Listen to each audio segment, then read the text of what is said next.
pastor, sabias que me perdi. Meu bom pastor, querias-me perto de ti. Buscaste-me, achaste-me, levaste-me salvo ao teu lar. Do teu amor, meu bom pastor, jamais poderei me afastar. Meu bom pastor, guia, Senhor e Rei. Meu bom pastor, para sempre ao teu lado estarei. Meu bom pastor, sabias que me perdi. Meu bom pastor, querias-me perto de ti. Buscaste-me, achaste-me, levaste-me salvo ao teu lar.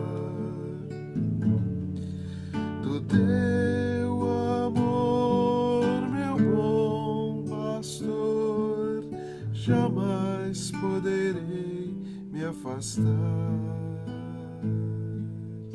Meu bom pastor, guia, Senhor e Rei. Meu bom pastor, para sempre ao seu lado estarei. Meu bom pastor, guia, Senhor e Rei. Meu bom pastor, para sempre ao seu lado estarei. Amém, amém, amém. Ainda nos recuperando, ainda agradecendo as orações dos irmãos, agradecendo aqui o carinho de cada irmão e irmã que mandou receita de chá, que mandou receita de remédio, que mandou receita de xarope, que mandou receita de própolis, mas que, acima de tudo, mandou suas orações. Estamos aqui, mais uma vez, diante do nosso bom pastor, que deu a vida por nós e que vai buscar as suas ovelhas. Esse texto que nós vamos ler hoje é um texto que tem desafios históricos e arqueológicos, desafios bíblicos. Em primeiro lugar, eu preciso dizer para você que o texto de Gênesis 11 é um texto que mostra, mais uma vez, a diferença entre aquilo que é feito com a bênção de Deus e com a mão de Deus e aquilo que é construído com a força do homem. E por que eu preciso fazer esse destaque? Porque lá em Gênesis 10, nós temos a seguinte referência aqui nos filhos de Noé. Cush gerou a Nimrod. Gênesis 10, 8. O qual começou a ser poderoso na terra. Faço a saudação também para a Ariane. Deus abençoe a Ariane, abençoe Mara, Daniela, abençoe as meninas, abençoe toda a família e abençoe o nosso irmão Antônio. Se Deus quiser, a gente vai rever os irmãos da Igreja da Aliança presencialmente no domingo, mas aqueles também que estão aqui virtualmente já são convidados para estar com a gente nesse domingo às 19 horas. E se você puder, faça como a Vilda ali, como outros, como nós estamos fazendo. Vamos proclamar e vamos clamar ao Senhor, dizendo: eu e minha casa serviremos ao Senhor. O texto de hoje é esse texto aqui, de Gênesis 11, eu vou ler do verso 10 ao 32. Mas eu vou voltar um pouquinho atrás, vou para que você guarde algumas coisas que nós falamos. Primeiro, vou aqui ao mapa, né, do Asimov Guide to the Bible. O Asimov é o Isaac Asimov, ele mesmo, o escritor, que escreveu Eu, Robô, escreve várias obras de ficção científica, mas é também um aficionado pelo conhecimento de história, geografia e arqueologia bíblica. E aqui ele tem esse mapa aqui, em que ele coloca as civilizações do passado e a descendência de Noé. Por que isso é importante aqui? Porque que ele está falando dos povos da Europa, descendentes de Noé, a partir de Jafé. Dos povos jafitas e também dos povos semitas, ocupando aqui uma parte da África, norte da África. Aqui aparece Cush, o reino de Cush e depois o reino do Egito se juntaram, e aqui em 2600 a.C., o Império Egípcio começou a ter a sua história de destaque. Só que o Império Egípcio não foi o primeiro grande império. O primeiro grande império da antiguidade é justamente esse que está em destaque aqui, ó, numa cidade que ainda não foi localizada, em Nimrod. E esta cidade de Nimrod fica aqui numa região que hoje é o Iraque, exatamente na confluência entre o Irã e o Iraque. É uma região de montanhas e é uma região que ainda não foi suficientemente explorada. Eu disse a você o primeiro problema, né? Fica ali na divisa entre Irã e Iraque. Essa é uma região que passou e ainda passa por guerras, por instabilidade política, em que não dá para os pesquisadores e os arqueólogos irem lá trabalhar. Não sabemos ainda onde foi construída e onde está a civilização desaparecida de Nimrod. Mas nós sabemos de um império que está bem do lado, que é o Império Assírio, a partir de Assur, aqui de Nínive. E aí a gente vai ao mapa e percebe o seguinte: nós estamos falando de quê? Nós estamos falando de Síria, Irã, Iraque e depois da Pérsia, também como descendentes de Noé e descendentes de Sem. Mas especificamente ali, em Gênesis 10, 8, há uma referência a Nimrod como o primeiro a ser poderoso na terra. E aqui tem uma referência ao fato de que o princípio do seu reino foi Babel, Erech e Acade. Existiu um império acádio? Existiu. Aqui a gente tem uma confirmação bíblica. E uma confirmação bíblica de um lugar verdadeiro. Eu vou falar de novo, porque eu já falei antes, quando a gente estava estudando o Novo Testamento, então eu vou falar também a mesma coisa em relação ao Antigo Testamento. A Bíblia é o único livro espiritual, o único livro religioso, cujas atividades e ações acontecem nesta terra. Não é numa terra espiritual, não é no mundo espiritual, não é um lugar que está além de portais que são inacessíveis aos seres humanos. Não, a Bíblia é um livro espiritual no qual Deus age através da história humana, no qual Deus intervém na história humana e onde nós podemos ver que as personagens, os lugares e os eventos são reais. Eles podem ser confirmados extrabiblicamente, podem ter confirmações extrabíblicas, confirmações externas a respeito desses lugares. Então, o que acontece? Babel e o Império Acádio são realidades que existiram no passado. O Império Acádio, ele foi bem estudado.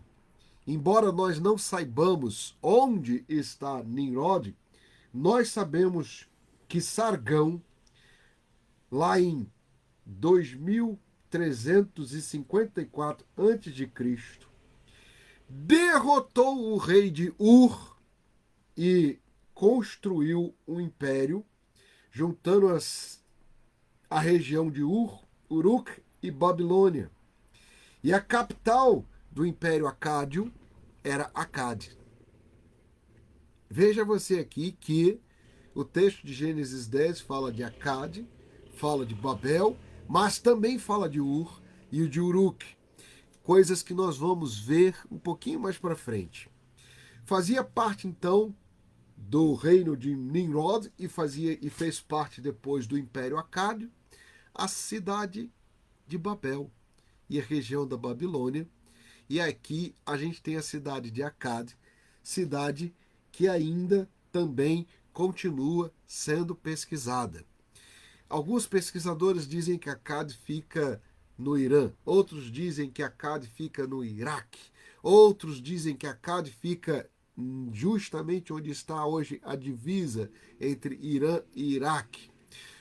Muitos colocam Acade nas regiões montanhosas do Irã.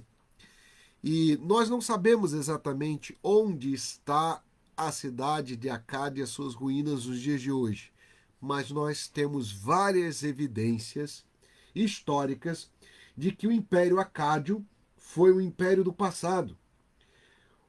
Há 3.000 anos antes de Cristo começou um reino acádio, depois o Império Acádio se expandiu, quando em 2354 o rei Sargão, e nós não sabemos se Sargão era o nome dele ou se era um título, mas este rei Sargão construiu um império que foi de 2354 até 2150 a.C.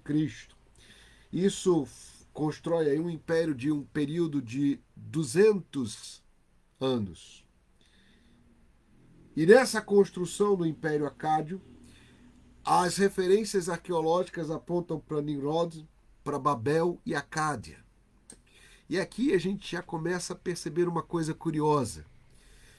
A referência de Gênesis 11 ecoava na antiguidade, lembrando que os homens quiseram ser poderosos. Sargão, a gente não sabe se é o nome dele ou se é um título, porque Sargão significa rei da terra. Então o homem que se intitula rei da terra se torna um imperador. Ele vence o reino de Ur. E ali, ao vencer o rei do reino de Ur e derrotar o reino de Kish, ele mesmo faz com que se autodesigne Ur-Zababa para dizer que ele era o grande e poderoso Senhor do mundo.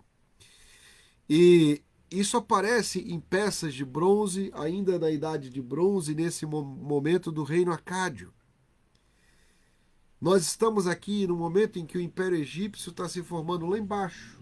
Lembra? Eu falei 2600 a.C., mas entre 2300 e 2150, lá em cima a gente tem o reino acádio.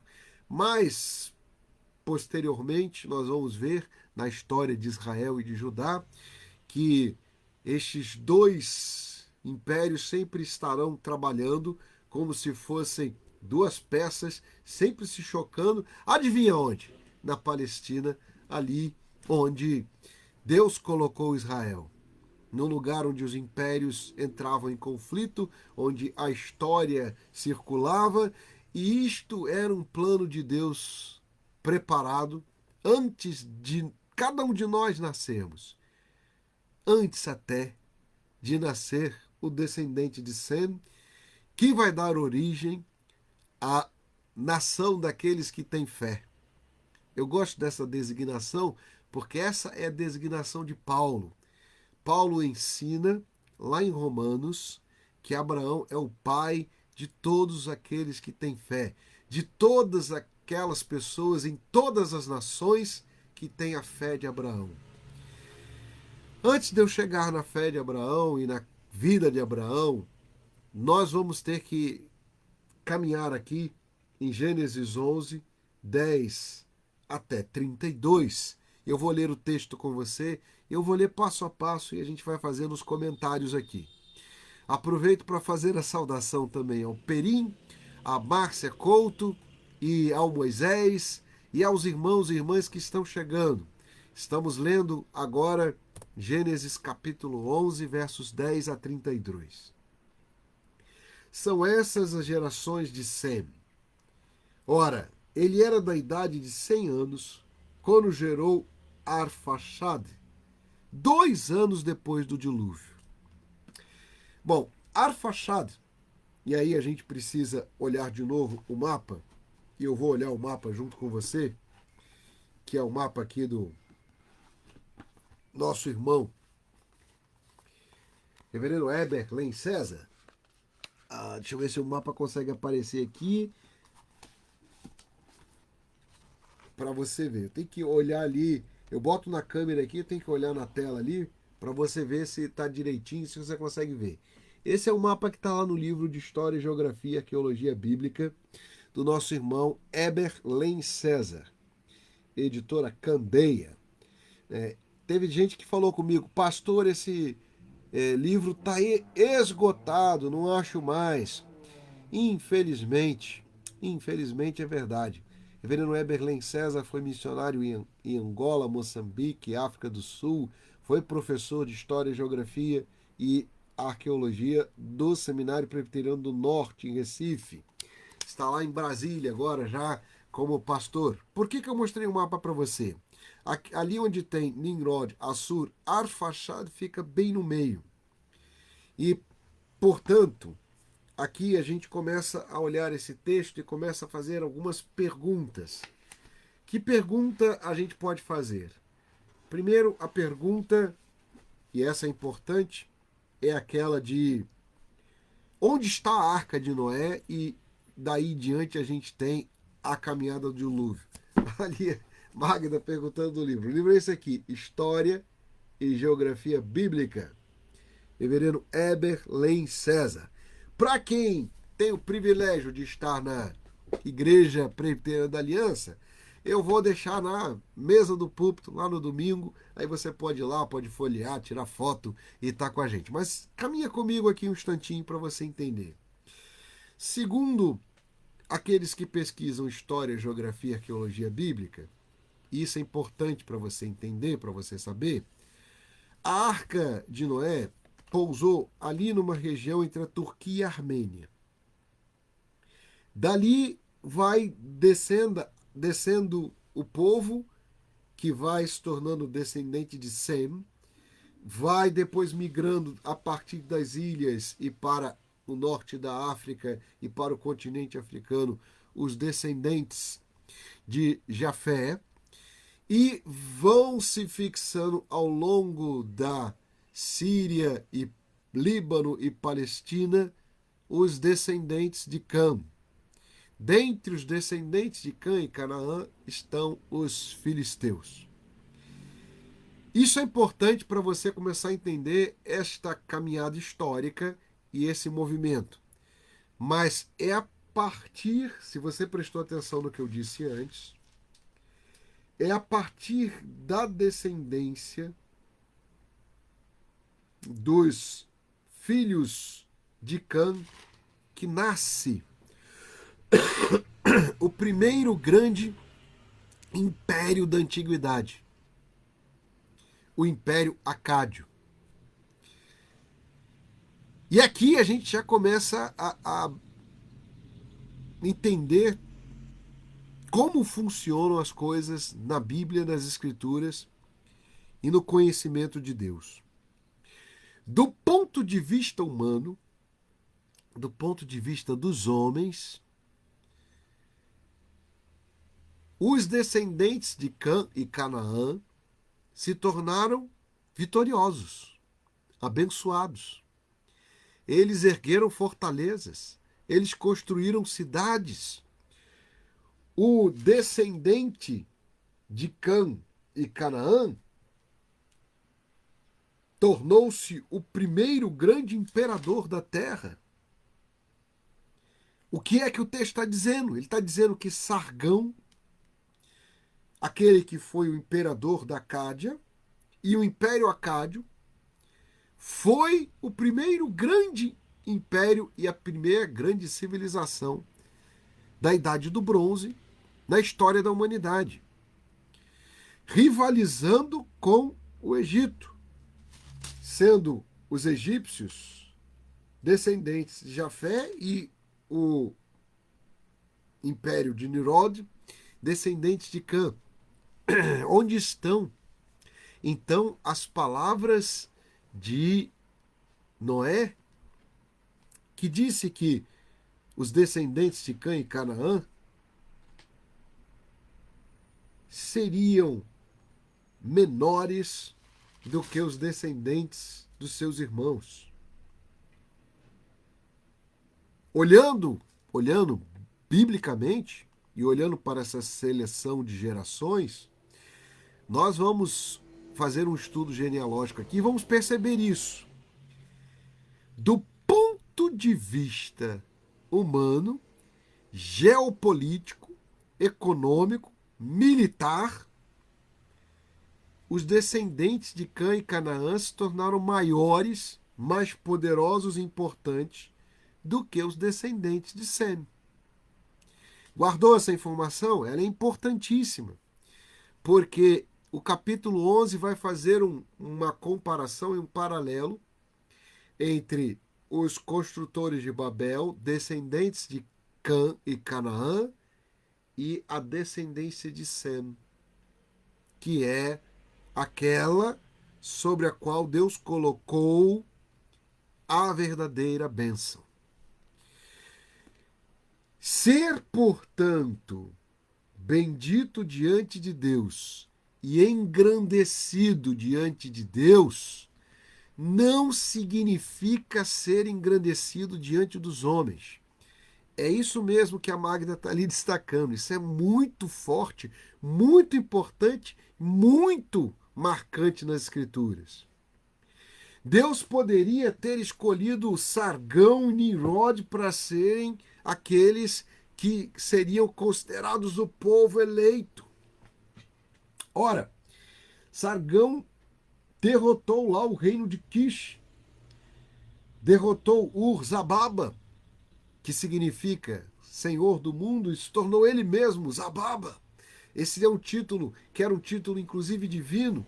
Sargão é aquele que constrói o reino acádio. O Império Acádio foi o primeiro império da antiguidade, com as cidades-estados de Nimrod, Babel e Acádia, que incorporou no seu domínio Ur dos caldeus, onde vivia Abraão, Uruk e Babilônia. Toda aquela região passou a ser dominada, toda essa região que junta o Irã e o Iraque, passou a ser dominada por um império chamado Império Acádio, um dos primeiros impérios da história da humanidade, que se tornaram importantes e poderosos na fabricação de armas, que dominou o primeiro momento na Idade do Bronze, onde construíram cidades-estado, fortalezas, e aqui é importante você entender o que fazia este cidadão. Sargão ia lá, destruía uma fortaleza, uma cidade-estado, derrubava os muros e colocava muros em volta de seu império, dizendo que aquele pedaço passou a fazer parte também do Império Acádio. Ora, o que restou do Império Acádio? Se você não é historiador, antropólogo, arqueólogo, se você não está olhando para a história do passado, Talvez você nunca tenha escutado falar do Império Acádio. Talvez você nunca tenha escutado falar de Sargão ou de Ur-Zababa. Talvez você escute essas expressões e diga assim, de que o pastor está falando? O pastor está falando daqueles que queriam ser grandes entre os homens, poderosos entre as nações, daqueles que queriam destacar a si mesmos. E aqui é importante a gente entender a diferença entre política, geopolítica, economia, história e bênção. Ser abençoado e grande diante de Deus é completamente diferente de erguer uma torre que se eleve até os céus, de fazer uma grande fortaleza e um grande império. Deus fez uma aliança com Abraão, não fez uma aliança com Sargão. Deus fez uma aliança com aqueles que iriam cumprir a sua vontade e viver pela fé. E viver pela fé não significa viver pelas aparências.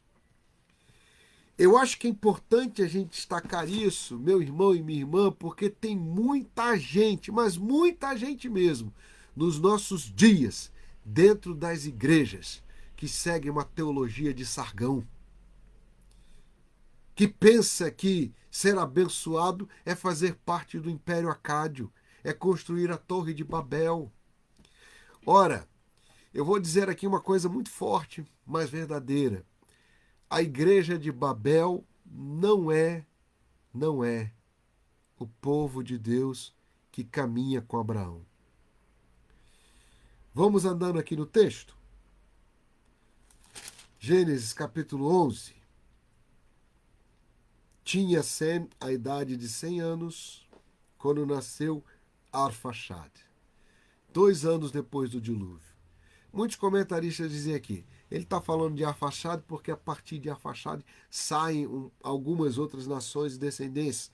Mas aí as pessoas perguntam, provavelmente, o Sem devia ter tido outros filhos. Talvez sim. Mas assim como Gênesis 11 não cita Sargão, também pode não citar outros filhos de Sem. Mas diz que Arfaxade viveu 35 anos, gerou Salá.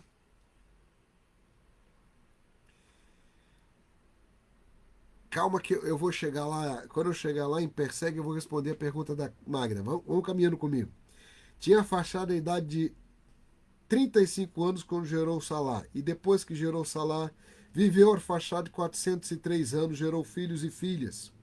Viveu Salá 30 anos, gerou Éber. Depois que gerou Éber, viveu Salá 403 anos, gerou filhos e filhas. De novo, ele está falando de filhos e filhas. Ele não cita o nome de todos os filhos e filhas, viu? Ele está citando só aqueles que estão dentro de uma caminhada. Viveu Éber 34 anos, gerou Peleg. Depois que gerou Peleg, viveu Éber 430 anos, gerou filhos e filhas. Eu marquei aqui o Peleg porque Peleg aparece lá em Gênesis 10.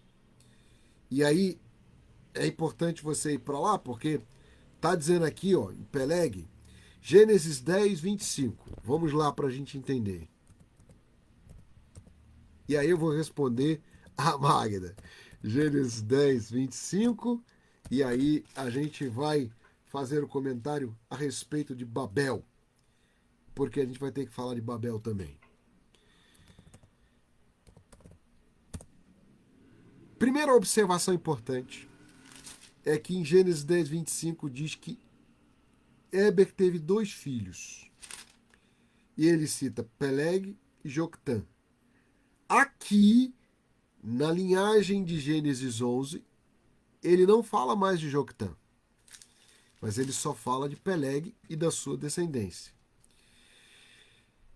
Diz aqui o texto que Peleg nasceu quando a terra foi repartida quando houve a dispersão da unidade dos homens. A ideia de Sargão, a ideia do Império Acádio, a ideia de Nimrod, de Babel, era dominar toda a terra. E isso não foi abençoado por Deus. A ideia era que eles não fossem dispersos, mas eles foram dispersos, a terra foi repartida e as línguas foram repartidas. Aqui a gente vai ter que falar um pouquinho do hebraico, porque se a gente tem uma observação a respeito de Eber, algumas pessoas falam que a palavra hebreu e hebraico vem de Eber. Em Eber e Peleg, então, há uma diferenciação linguística na qual os seguidores de Abraão, Isaac e Jacó e aqueles que vão seguir a Bíblia hebraica conosco estariam falando uma nova língua. Então tem muita gente que fala que Eber e Peleg foram os primeiros falantes do hebraico, de onde vem também a palavra hebreu. Se muitos comentaristas falam isso, é porque eles estão aqui dizendo uma coisa que era importante para você guardar, para você entender. Abraão já era estrangeiro em Ur quando ele foi chamado. Abraão não era sumério, não era caldeu. Abraão era filho de Peleg, de Naor, de Terá, de uma outra linhagem que remontava a Eber. Sendo Abraão semita e de Eber, ele não seria daquele mesmo grupo que estava no Império Acádio. Ele falava provavelmente outra língua que não era o sumério. E é importante aqui você entender que muitos comentaristas vão dizer que hebreu significa aqueles que andam além do rio. Por que é importante falar de além do rio? Porque Artaxad está ali na nascente do rio Eufrates. O rio que divide aqui é o Eufrates. Para que você entenda isso, então nós estamos falando de um rio que ainda existe até hoje, que vai desaguar lá no Golfo Pérsico. E a ideia era que os povos que viviam do lado de cá do rio estavam no Império Acádio e aqueles que estavam além do rio estavam fora do Império Acádio. Se Babel ficava no Império Acádio, a gente vai ter que começar a olhar o que a Bíblia hebraica fala sobre Babel e o que é que os comentaristas rabínicos nos ensinam a respeito de Babel.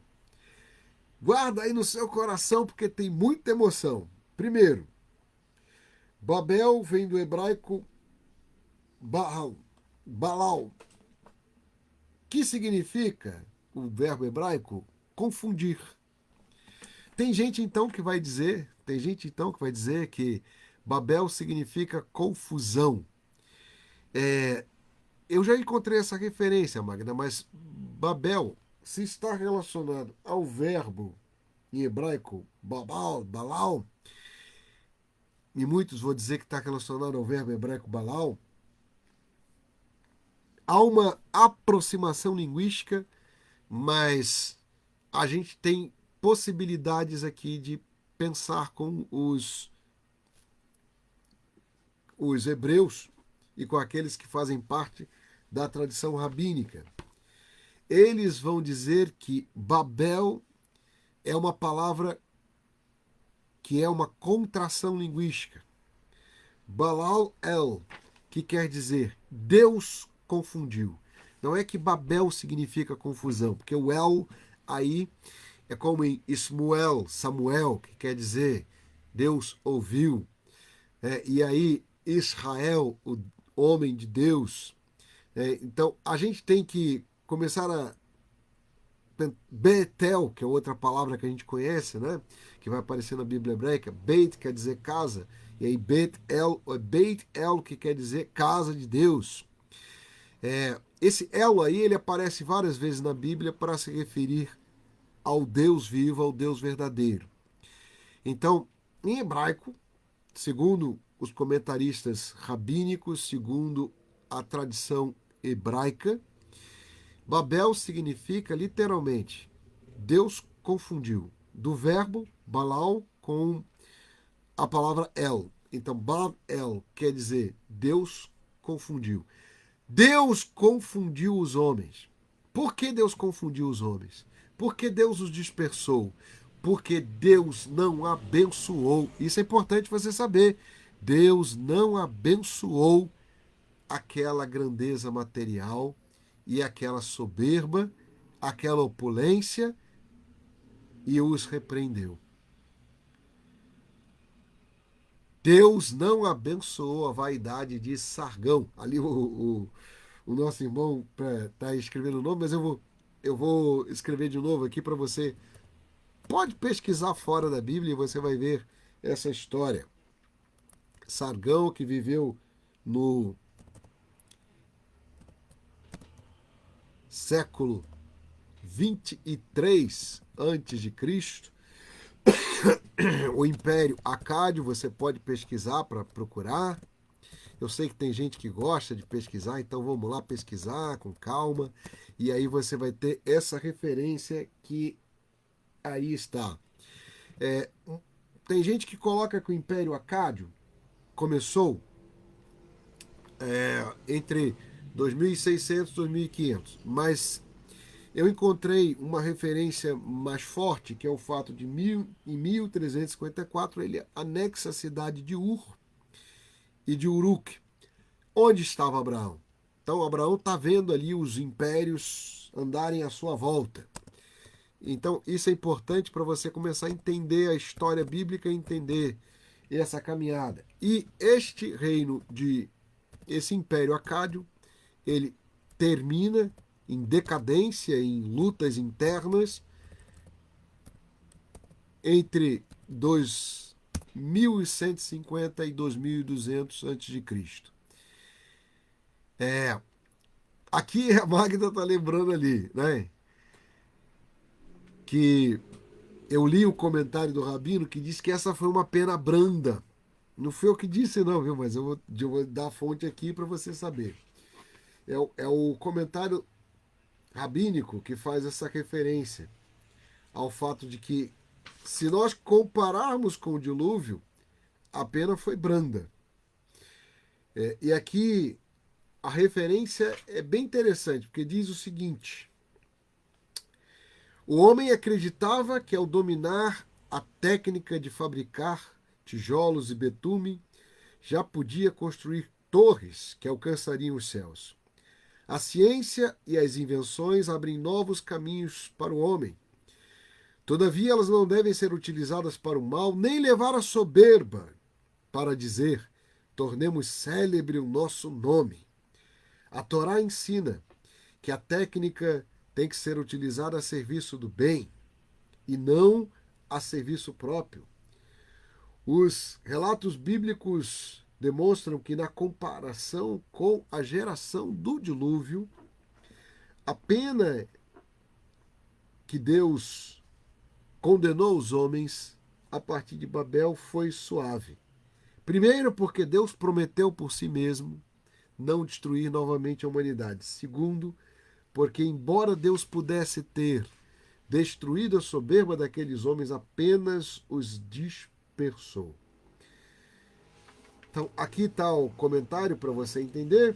É um comentário que remete aqui ao Midrash Yakult, a partir do parágrafo 62, fazendo a comparação entre a geração do dilúvio, de Dor Hamabu, onde existia maldade, discórdia, violência e roubo, e a geração de Babel, onde existia soberba e dominação. A torre foi abandonada. Aqui tem uma coisa pior do que cair. A torre foi abandonada. Sua construção foi abandonada e ficou lá. É o que diz o texto de Gênesis 11. E dali os homens dispersaram e seguiram a sua caminhada, cada um na sua linguagem. Parei aqui então em Peleg. Peleg é o contemporâneo desse texto aqui. Depois que gerou Reu, viveu Peleg 209 anos, gerou filhos e filhas. Viveu Reu 32 anos, gerou Serug. Viveu Serug 30 anos, gerou a Naor. Agora você preste atenção que a gente já está chegando perto de Abraão. Depois que gerou Naor, viveu Serug 200 anos, gerou filhos e filhas. Viveu Naor 29 anos e gerou Terá. Depois que gerou Terá, viveu Naor 119 anos, gerou filhos e filhas. Viveu Terá 70 anos e gerou Abraão, Naor e Harã. Abraão vivia na terra do nascimento de sua descendência. E aqui o texto vai dizer que nesta geração que tem Terá, Abraão, Naor e Herã, nasceu também Ló. E aí o texto fala que morreu Harã na terra de seu nascimento, em Ur dos Caldeus, estando Terá, seu pai, ainda vivo. Por que essa informação é importante? Primeiro porque explica por que Ló estava com Abraão quando Abraão migrou. Ló estava com Abraão porque o seu pai, que chamava-se Harã, já tinha falecido. Então, Ló tornou-se alguém que passou para a casa de seu tio, que é Abraão, segundo a tradição dos povos semitas. Abraão é o mais velho. Se o que acontece? Se o filho mais novo falece e ele tem filhos, isto se tornou uma tradição que depois vai entrar na lei de Moisés, na lei do Levirato, que vai aparecer na Bíblia hebraica na história de Ruth e Boaz, que é a ideia de que alguém tem que cuidar da descendência daquele que faleceu. Então, é importante você guardar essa informação, porque o texto vai dizer o seguinte, que Harã estava morando lá em Ur dos Caldeus, mas o texto não diz que Harã era caldeu. Ele morava em Ur dos Caldeus, mas ele não era caldeu, ele era semita. Ele é descendente de Peleg, descendente de Naor. Portanto, ele aponta para uma outra descendência. Ele não é caldeu como talvez outros daqueles que ali estavam, porque os caldeus eram descendentes lá do Império Acádio. Aqui é importante você saber essa história para você entender que o que acontece é que nós temos uma personagem bíblica, que é Ló, que ficou desamparada. Segundo a tradição semita, aquele filho mais velho tinha que assumir o cuidado da descendência do filho mais novo ou daqueles que viessem a falecer na sua casa.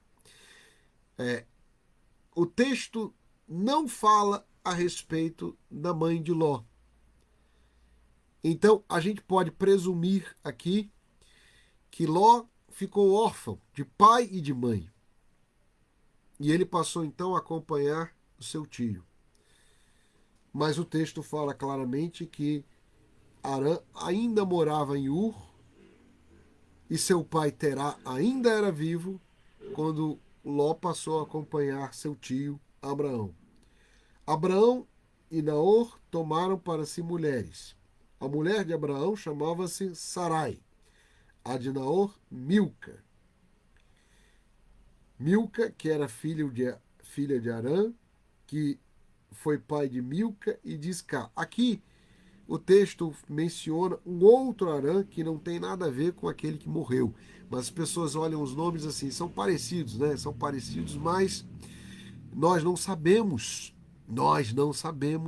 quem é esse outro Harã aqui, que é o pai de Milca.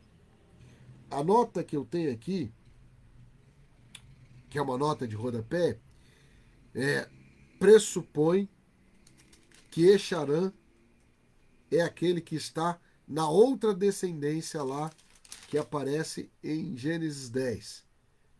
Todavia, nós não sabemos. Eu vou dizer nós não sabemos porque uns comentaristas dizem uma coisa, outros dizem outra, mas aqui a gente precisa entender que o texto fala aqui apenas de dois filhos de Tera que casaram-se e tiveram filhos. Então o texto fala de Abraão, que casou-se com Sara, e diz o texto, Sara era estéril. E aí vai dizer que o irmão de Abraão, chamava-se Naor, casou-se com Milca, e Naor e Milca tiveram filhos. A gente vai encontrar essa descendência de Naor mais para frente.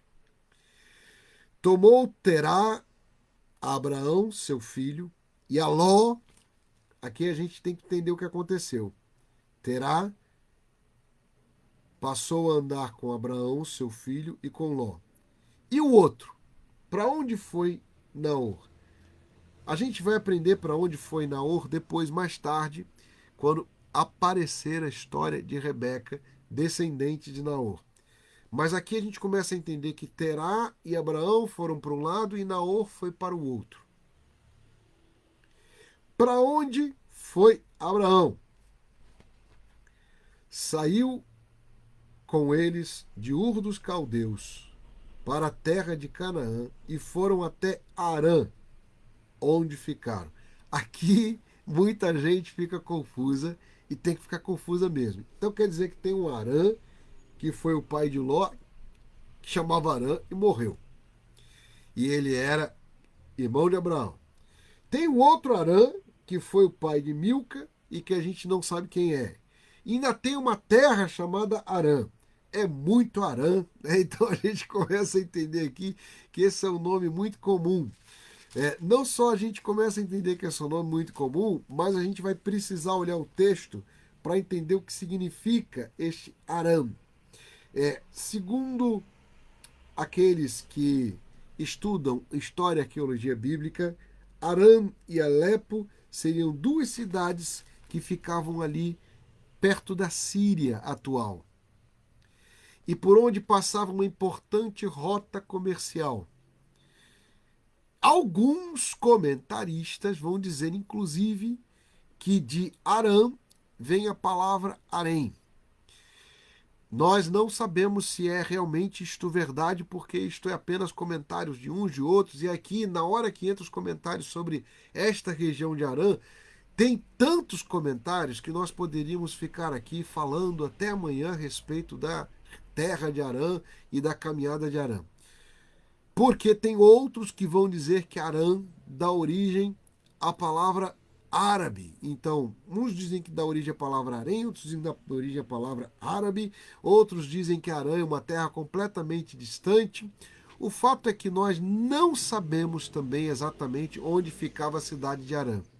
Nós sabemos onde fica a cidade de Alepo, porque Alepo ainda existe, ainda está lá na Síria. Mesmo a Síria passando por tanta guerra, ainda está lá Alepo, uma das cidades mais antigas do mundo. Uma cidade que viu Abraão passar por ela. Uma cidade que remonta às rotas comerciais que vinham do Golfo Pérsico e saindo do Golfo Pérsico, aqui eu preciso mostrar um mapa para você entender.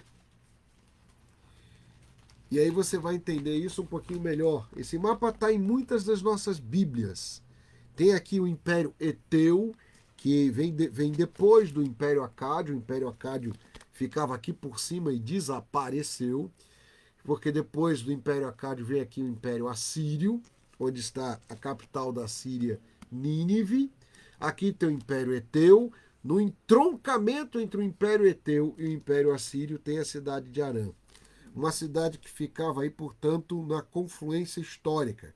Mas ela é uma rota comercial, que sai de Ur, que está aqui embaixo, Ur dos Caldeus, passa pela Babilônia, depois passa por Mari, aí passa aqui por Harã, de Harã vai para Alepo, de Alepo desce para Ugarite, depois Sidom, Tiro, Dor, Siquém, Jerusalém, Hebrom e Betsaida, onde finalmente a caminhada de Abraão se completa. Se você for procurar isto, na maior parte das vezes esse mapa é um mapa da Sociedade Bíblica de 1995, que é chamado Rota de Abraão. Ele aparece aqui na minha Bíblia como o mapa número 1, né, nesses mapas do mundo antigo. Mas eu queria pedir a você que prestasse atenção no que o texto está dizendo, porque ele está dizendo que o pai de Abraão, Terá, saiu de Ur com Abraão, Sara e Ló. E tendo saído de Ur, ele foi até Arã, essa cidade que ficava ali no meio do que depois se tornou o Império Assírio e o Império Eteu. E ele morreu ali no meio do caminho. Por que é importante a gente falar que o pai dele morreu? Primeiro, porque em Gênesis 12, quando a gente tem a aliança de Deus para Abraão, com Abraão,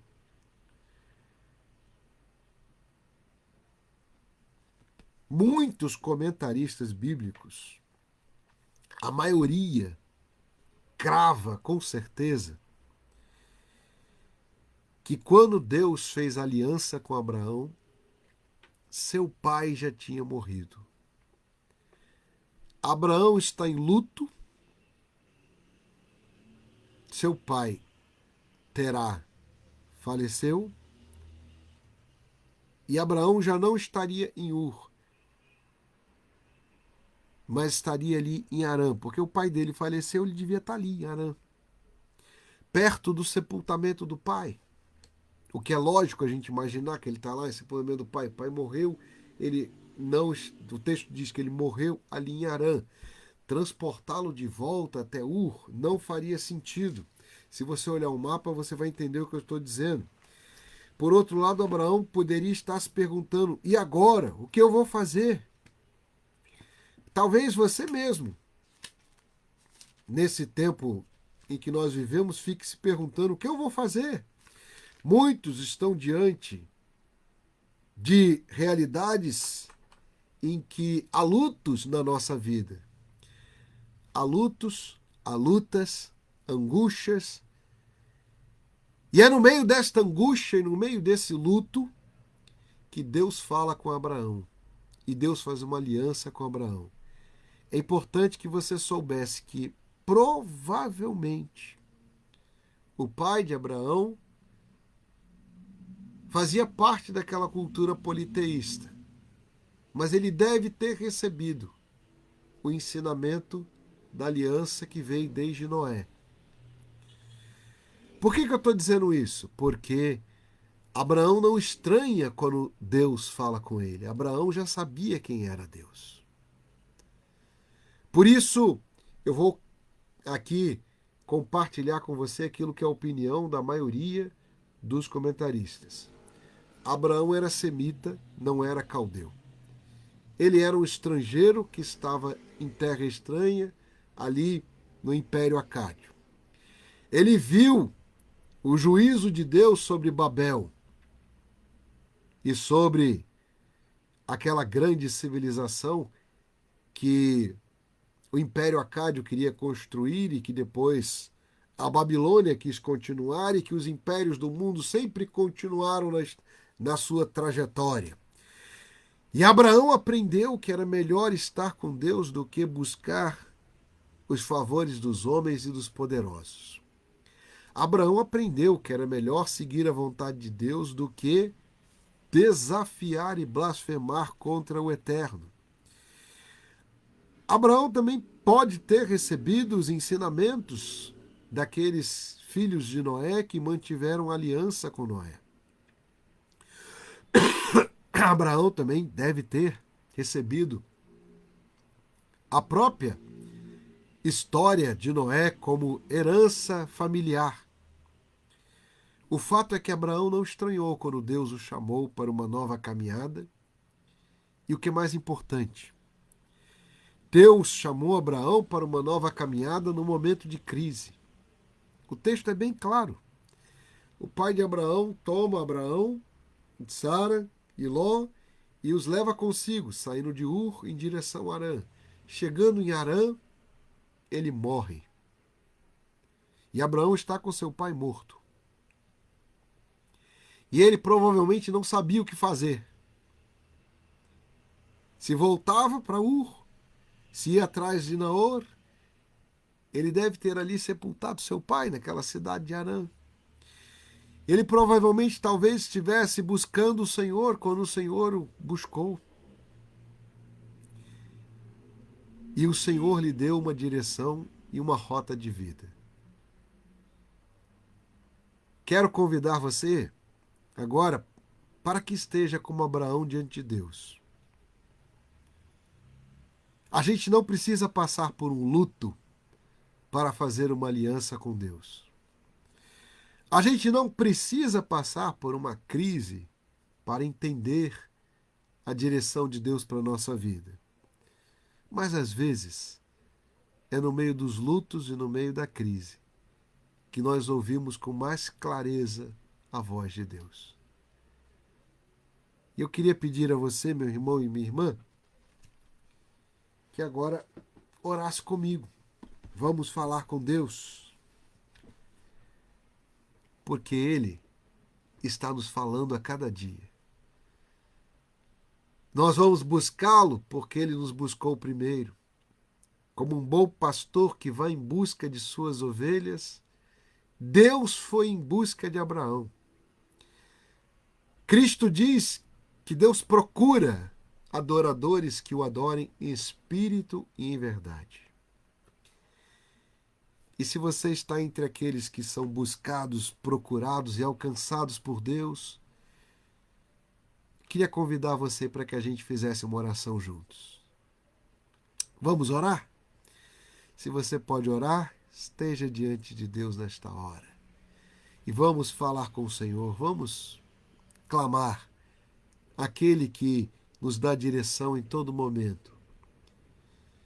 Mas especialmente naqueles momentos em que nós não sabemos qual é a direção, e a direção é a voz de Deus. Vamos orar? Vamos nos colocar diante de Deus? Vamos orar. Eterno e bendito Deus, hoje,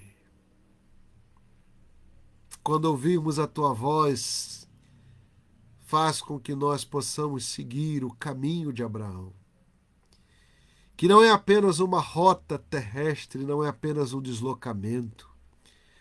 O caminho de Abraão é o caminho de andar segundo a voz de Deus e buscar a presença de Deus e a resposta de Deus. E nós sabemos, ó Deus, que nós te buscamos porque nós fomos primeiramente buscados por ti. Nós te encontramos porque fomos encontrados pelo bom pastor. E nós sabemos, ó Deus, que algumas vezes na nossa vida, nesses momentos de crise, nesses momentos de luto e de angústia, o Senhor leva em seus ombros as tuas ovelhas e carrega os teus pequeninos quando não conseguem mais andar. E é isto que nós pedimos, Senhor. Guia-nos como guiaste teu filho, teu servo Abraão, e dá-nos a bênção de também podermos ser chamados amigos de Deus. É o que nós rogamos, agradecemos e bendizemos, no nome santo e precioso de Jesus Cristo. A Ele seja toda a honra, toda a glória e todo o poder. Amém, amém e amém. Que a graça de nosso bom pastor Jesus Cristo, o amor de Deus nosso Pai e as doces e eternas consolações do Espírito Santo, guia das nossas almas, seja conosco até aquele dia em que habitaremos na presença do Senhor para todo sempre.